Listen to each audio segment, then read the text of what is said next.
What's up, guys? Welcome to your 9th Java tutorial. And in this tutorial I'm going to be talking to you guys about something called assignment and increment operators. Now these are neat little tricks to have when you're working with Java. They're going to save you a bunch of time and help you out with numbers a little bit. So let's go ahead and make two variables. Make one called tuna and set that equal to 5, might as well. And make another one called bass in case we need it. I don't know if we are, but set it equal to 18. Now, what the increment variable does is allows you to add 1 very quickly to the variable, and you can do this by pressing plus plus and then the name of the variable. So right now, by pressing plus plus tuna, we changed tuna, which was 5, to 6. Now let me show you guys, just so we can have something, you don't have to take my word for it. Print line, and go ahead and put tuna in there, and go ahead and run this baby. And as you can see, what was 5 now equals 6. So that's how you can use plus plus to quickly change a variable's value by adding 1. Now another thing that you can do is, instead of putting it in separate, you can throw this right into the system print line method, and as you can see, you still get 6. Now this is called pre-incrementing, and what this does is it changes the value of the variable before it uses it. But I want to show you guys something else. Whenever you use post incrementing, what this is going to do is it's going to use this variable as 5, and then it's going to change it to 6. So let me go ahead and press OK, and as you can see, once we do this, it gets 5 and not 6. So what this did is it changed the variable, but it didn't do it until after it already used it.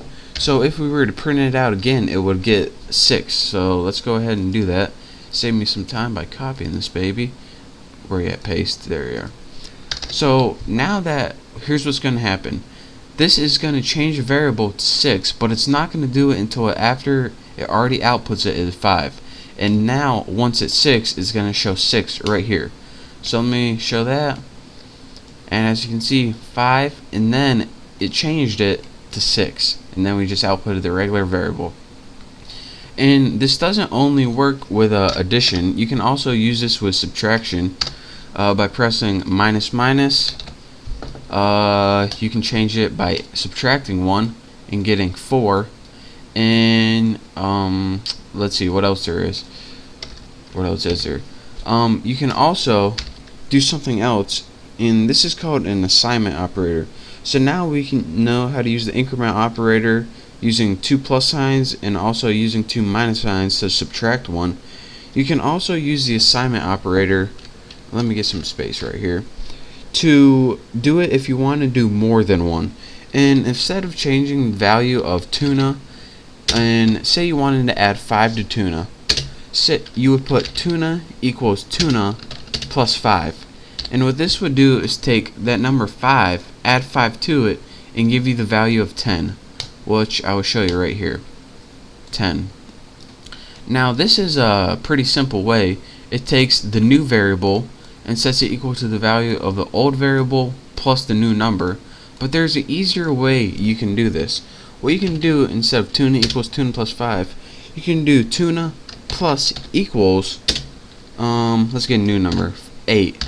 And what this does is take the new variable you want to use, tuna, and just add 8 to it. So it's a lot easier way than typing all that. So now we should get the number 13, and we do, just like that. So that's called, I think it's called assignment operator, but I'm not exactly sure. It's how you can use plus equals to add this number to the old variable to get a brand new variable. And also, just like anything else, you can use this with subtraction to subtract 8 from it, even with multiplication to multiply 8. And if you do this, you should get the number 40, and you do. So that's how you can use basic increment operators to increment 1 very quickly using plus plus and minus minus for subtraction, and also assignment operators so you can assign a value to a new variable very quickly without having to press tuna equals tuna times 8 or something like that. So those are just some nice little shortcuts that you can use. So get familiar with them, because if you do, it's going to save you a bunch of time and if you don't, then you're going to waste a bunch of time. So thank you guys for watching my Java tutorial. Make sure to subscribe to my channel, and again, thank you for watching, and I'll see you next time.